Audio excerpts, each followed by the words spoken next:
প্ৰথমতে মই আমাৰ BPF দলৰ মাননীয় সভাপতি হাগ্ৰামা মহিলাৰী ডাঙৰীয়া আৰু আজি গোটেই CWC যিবিলাক সদস্য আছে তেওঁলোকে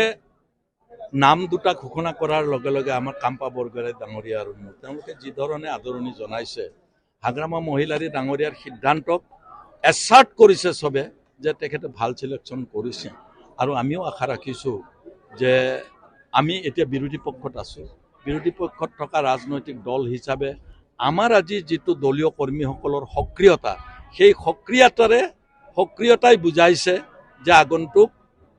MP ইলেকশ্যনত কোকৰাঝাৰ দৰং ওদালগুৰি দুইটা সিটে আমি বিজয়ী হ'ব পাৰিম মই এই কাৰণে কৈছোঁ যে ভাৰতীয় জনতা পাৰ্টি আৰু UPPL তেওঁলোক দৰং ওদালগুৰিত বিভ্ৰান্ত হৈছে তেওঁলোকৰ নিজৰ দলীয় কেণ্ডিডেটবিলাকো আনকি তেওঁলোকৰ শিবিৰ এৰি আজিও দেখিছে আপোনালোকে আমি অপজিশ্যনত থকা ৰাজনৈতিক দলটোত যোগদান কৰাৰ অৰ্থটো আপোনালোকে বুজিব পাৰিছে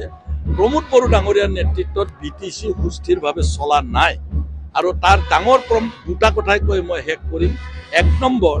নিযুক্তি থাৰ্ড গ্ৰেড ফ'ৰ্থ গ্ৰেডে নহয় অফিচাৰৰ বাহিৰে হাগ্ৰামা মহিলাৰী ডাঙৰীয়া আটাইবিলাক নিযুক্তি দিছে কিন্তু আপোনালোকে নিজেই দেখিছে যোৱা third grade fourth grade Assam চৰকাৰে যেতিয়া নিযুক্তি দিলে তেতিয়া গোটেই BTCৰ ভেকেঞ্চি প্ৰমোদ বড়োৱে ৰাজ্য চৰকাৰক দিলে আৰু এই নিযুক্তি BTCত কোকৰাঝাৰৰ মানুহ হ'লে কথা নাছিল ধুবুৰী শিৱসাগৰ ডিব্ৰুগড় এই ঠাইৰ পৰা ল'ৰা আহি ইয়াতে তেওঁলোকে নিযুক্তি পালে কি আমাৰ নিবনুৱা নাছিল নেকি ইমান লাখ লাখ BTCত নিবনুৱা ল'ৰা ছোৱালী আছিল প্ৰমোদ বড়োৱে নিবনুৱাসকলক এটা গোকাত মিছা কথা ফাঁকি এটা তেওঁ দিলে যে তেওঁ ঘৰে ঘৰে নিযুক্তি দিয়াটো বাদেই যিকেইটা ভেকেঞ্চি ওলাল সেই ভেকেঞ্চি কেইটাও তেওঁ দিব নোৱাৰিলে আমাৰ হাগ্ৰামা মহিলাৰী ডাঙৰীয়াই ঠায়ে ঠায়ে যেতিয়া প্ৰতিবাদ কৰিলে বক্তব্য ৰাখিলে তেওঁলোকে এতিয়াহে 20 দিনমান আগত ৰিক্ৰুটমেণ্ট বোৰ্ডখন BTC ৰিক্ৰুটমেণ্ট বোৰ্ডখন আকৌ এবাৰ নটিফিকেশ্যন কৰিছে তাৰ মানে ইয়াৰ আগত বোৰ্ডখনে বনোৱা নাই আৰু 8 মাহ আছে এই 8 মাহ ৰিক্ৰুটমেণ্ট বোৰ্ড মানে তেওঁলোকে চাকৰি দিব পাৰিব নেকি এক দুই নম্বৰ BTCৰ যি ক্ষমতা দিনক দিনে প্ৰমোদ বড়োৱে দুৰ্বল কৰিছিল ৰাজ্য চৰকাৰে 16টা ডিপাৰ্টমেণ্ট হস্তক্ষেপ কৰা আৰম্ভ কৰিছিল কিন্তু প্ৰমোদ বড়ো ডাঙৰীয়াক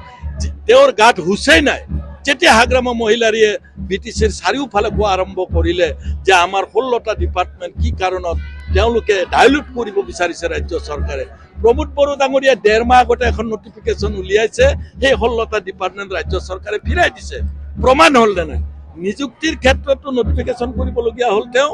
আৰু যি ডিপাৰ্টমেণ্ট লৈ গৈছিল তাৰ ক্ষেত্ৰতো নটিফিকেশ্যন কৰিবলগীয়া হ'ল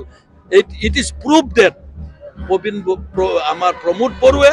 BTC ৰাইজে আশা কৰা ধৰণে চলাব পৰা নাই স্যাৰ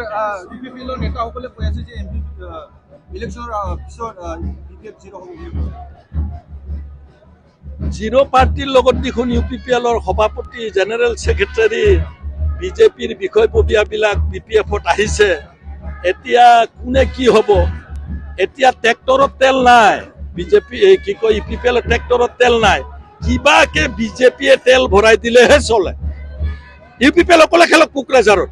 সিকিউৰিটি ফৰফিট হ'ব কোকৰাঝাৰত যদি অকলে খেলে